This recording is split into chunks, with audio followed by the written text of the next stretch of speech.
محمد اما بعد وفقنا اللہ و ایاکم للعلم والعمل الصالحین انشاءاللہ تعالی۔ ایک مرتبہ درود پڑھیں گے سارے مل کے۔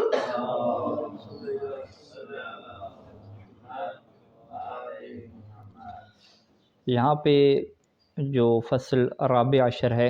اس کا عنوان یہ رکھا کہ متى یظہر، کہ امام مہدی علیہ السلام کا ظہور کب ہوگا۔ مقدماتی پہلے گفتگو فرمائیں گے اور پھر علامات کی طرف گفتگو کا یہ رخ موڑیں گے۔ سب سے پہلے یہ بیان فرماتے ہیں کہ اللہ تعالیٰ کی یہ حکمت ہے اور اس کی حکمت کا تقاضا ہے کہ امام مہدی علیہ السلام کے ظہور کے وقت کو چھپا کے رکھا جائے اور لوگوں سے مجہول رکھا جائے۔ بس صورتحال ہمارے پاس یہ ہے کہ کوئی بندہ بھی دقیق طریقے سے نہیں جانتا کہ کون سا سال ہوگا اور کون سی تاریخ ہوگی کہ جب امام مہدی علیہ السلام ظہور فرمائیں گے۔ اور پھر بہت زیادہ ہمارے پاس احادیث ہیں اللہ کے رسول سے لے کر سارے اہل بیت علیہ السلام سے امام علی نقی علیہ السلام، امام حسن عسکری علیہ السلام تک، کہ جس میں امام کے متعلق گفتگو کی گئی ہے، لیکن کسی بھی ایک حدیث میں اس بات کی تصریح نہیں آئی کہ وہ کون سا سال ہوگا اور وہ کون سا دن ہوگا، یعنی سال اور دن کو ایک ساتھ معین کیا گیا ہو۔ یہ کسی جو ہے وہ روایت میں ہمیں یہ چیز نہیں ملتی، کوئی ایک خبر بھی جو ہے وہ نہیں ہے، بلکہ اس کے بالعکس ہمارے پاس بہت ساری روایات ایسی ہیں کہ جس میں اس بات کی مذمت کی گئی ہے کہ جو امام کے وقت کو معین کرتا ہے وہ انسان جھوٹا ہوتا ہے، اور اہل بیت علیہ السلام نے اس بات کی نفی کی ہے کہ امام کے وقت کو اور ظہور کے وقت کو جو ہے وہ تم معین نہ کرو۔ یہاں پہ کچھ روایات کو یہ بیان کریں گے، جیسا کہ ایک روایت اللہ کے رسول سے یہ بیان فرماتے ہیں کہ آپ نے فرمایا کہ وَيَكْذِبُ فِيهَا الْوَقَّاتُونَ، کہ ظہور کے متعلق جو وقت بیان کرتے ہیں وہ لوگ جو ہیں وہ جھوٹے ہیں۔ اسی طریقے سے ایک اور روایت کہ فضیل نے امام باقر علیہ السلام سے یہ سوال پوچھا کہ حل لہذا الامر وقت، کہ کیا امام کے ظہور کا کوئی وقت ہے، معین ہے کوئی وقت؟ تو امام علیہ السلام نے فرمایا کہ کذب الوقاتون کذب الوقاتون کذب الوقاتون، یعنی 3 دفعہ یہ فرمایا تھا کہ جو بھی وقت کو معین کرتا ہے وہ انسان جھوٹا ہے۔ اسی طریقے سے آ جائیں امام جعفر صادق علیہ السلام کے زمانے میں، تو انہوں نے بھی یہی بات ارشاد فرمائی کہ کذب الموقتون، اور ما وقتنا فیما مضی ولا نوقت فیما یستقبل، کہ جو بھی بندہ بھی وقت بیان کرتا ہے کہ یہ ظہور کا وقت ہے وہ جھوٹا ہے، اور ہم نے نہ گزشتہ سیرت میں یہ کوئی کردار ہمارا رہا ہے کہ ہم نے وقت بیان کیا ہو، اور نہ ہی مستقبل کے اعتبار سے ہم کوئی وقت بیان کریں گے۔ اور اسی طریقے سے یہ بھی روایت ہے امام علیہ السلام سے کہ کاذب الوقاتون وحلق المستعجلون ونجل مسلمون، کہ جو وقت معین کرنے والے ہیں وہ بھی جھوٹے ہیں، اور جو مستعجل ہیں، چاہتے ہیں کہ جلدی جلدی ظہور ہو اور جلدی وہ وقت کو معین کر دیتے ہیں، وہ بھی ہلاک ہونے والے ہیں۔ اور تیسرا طبقہ جو ہے جو تسلیم کرنے والا ہے کہ جیسے اللہ کا حکم ہوگا ہم اسی کو تسلیم کرتے ہیں، تو وہ جو ہے وہ نجات پانے والے ہیں۔ اس کے بعد مصنف یہ کہتے ہیں کہ یہاں پہ جو روایات میں تکذیب کی گئی کہ وقت معین نہ کریں، تو اس کا یہ مطلب ہے کہ اس سال کو جو ہے وہ معین نہ کریں دقیق طریقے سے کہ جس میں جو ہے امام علیہ السلام ظہور فرمائیں گے، جبکہ اس کے جو علاوہ سال کو معین کرنے کے علاوہ آپ کلی طور پہ علامات کے اوپر آپ گفتگو کر سکتے ہیں، اور احادیث میں جو ہے وہ کچھ حتمی علامات کا ذکر ہوا ہے، اور حتمی علامات کا مطلب یہ ہے کہ جس سال یہ علامات ظہور پذیر ہوں گی اسی سال جو ہے وہ امام علیہ السلام کا کیا ہو جائے گا، ظہور ہو جائے گا۔ تو لہٰذا جو ہے وہ حتمی علامات سے ہٹ کے انسان جو ہے وہ سال معین نہیں کر سکتا، لیکن اگر حتمی علامات ظاہر ہو جائیں تو حتمی علامات کے بعد انسان اسی سال کو کیا کر سکتا ہے، معین کر سکتا ہے، کیونکہ یہ روایات سے کیا ہوتا ہے، استفادہ ہوتا ہے۔ اچھا، اس مقدمے کے بعد ایک دوسرا مقدمہ وہ لکھتے ہیں کہ اس میں کیا حکمت ہے اللہ تعالیٰ کی طرف سے کہ امام کے جو ظہور کے وقت کو جو ہے وہ مخفی رکھا گیا، چھپا کے رکھا گیا، اور اسے جو ہے وہ ہمیں نہیں بتلایا گیا۔ کہتے ہیں کہ اس میں جو حکمت ہو سکتی ہے، لعل، شاید اس میں یہ حکمت ہو، یعنی حقیقی حکمت کا تو ہمیں نہیں پتہ، شاید اس میں حقیقی حکمت یہ ہو کہ اتنی لمبی مدت تک جب مومنین باقی رہیں گے اور ظہور کا وقت معین نہیں ہوگا، تو مومنین کیا کریں گے؟ امام مہدی علیہ السلام کے ظہور کا انتظار کرتے رہیں گے، اور یہ جو انتظار ہے بڑا مشکل ہے انتظار کرنا، اسی انتظار کے اوپر اللہ تعالیٰ کی طرف سے ثواب اور اجر عظیم کیا ان کو ملے گا۔ تو غیبت صغریٰ سے لے کر آج تک کے حالات یہی ہیں کہ ہر کوئی اسی بات کی امید لگائے ہوئے ہے کہ کاش کہ اسے جو ہے وہ امام کے ظہور کا وقت دیکھنے کو نصیب ہو،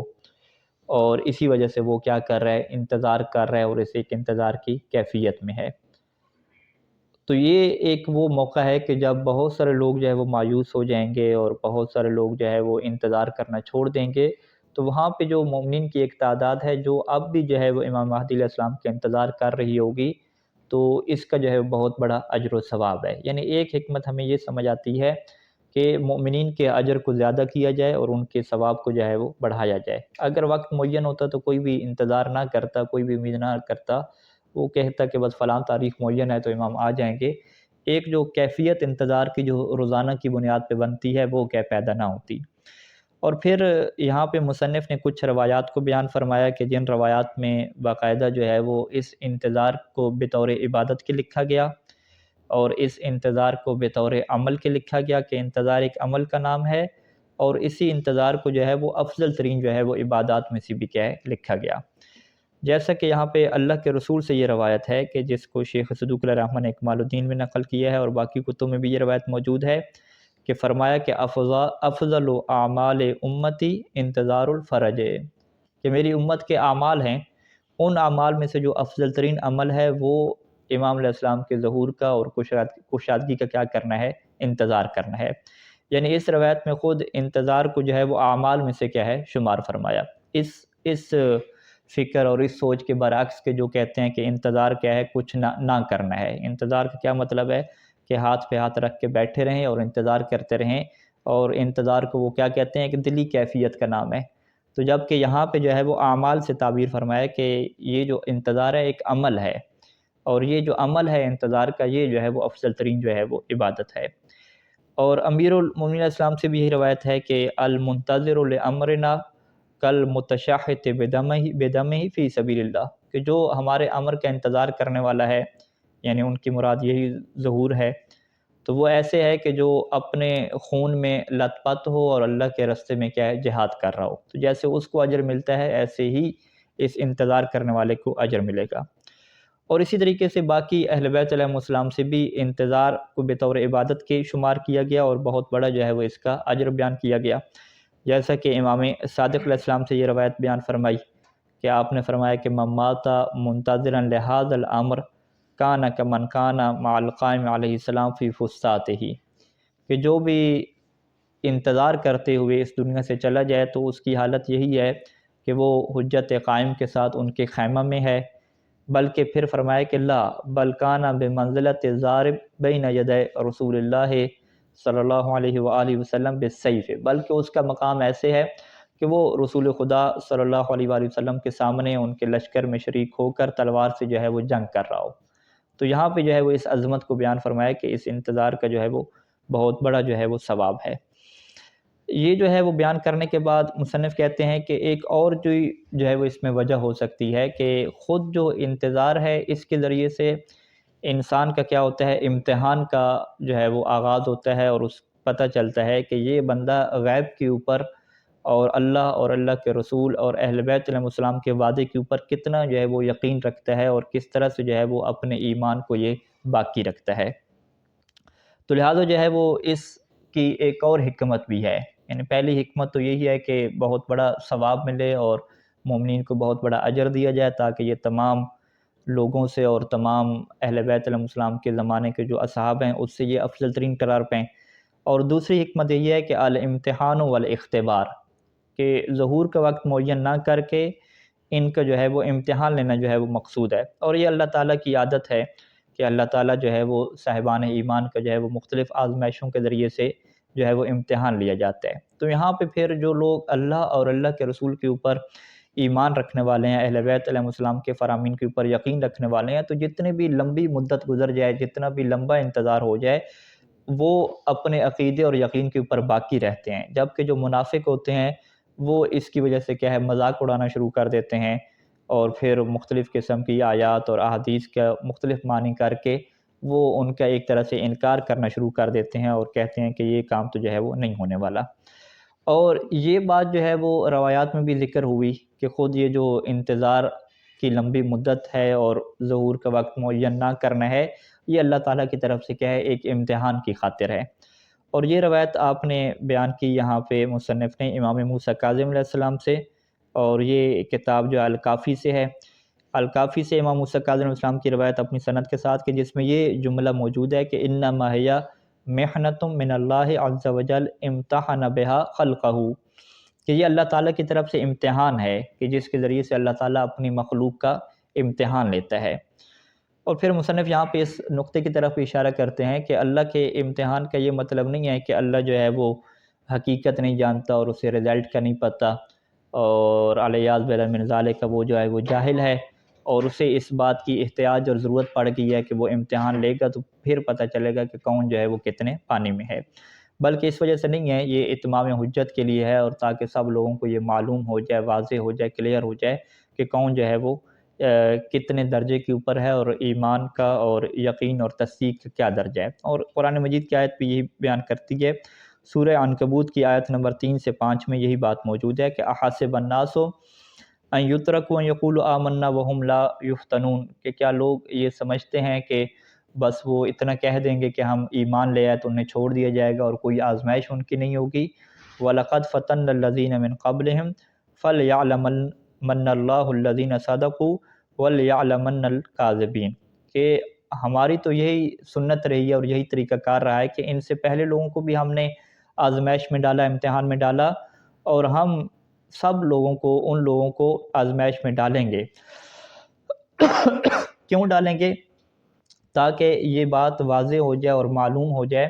کہ کون لوگ ہیں جو سچے ہیں اور تصدیق کرنے والے ہیں، اور کون لوگ ہیں جو جھوٹے ہیں۔ اور یہاں پہ مفسرین نے لکھا کہ یعلمن سے مراد کیا ہے، وہ علم فعلی ہے، یعنی فعلی طور پہ کیا ہے، علم حاصل ہو جائے، وگرنہ اللہ تعالیٰ کو پہلے سے کیا ہے، علم ہے، لیکن پریکٹیکل جو معلوم ہوگا اور سب کے سامنے چیز آئے گی وہ تبھی ہوگی کہ جب اس امتحان سے کیا ہے، گزارا جائے گا۔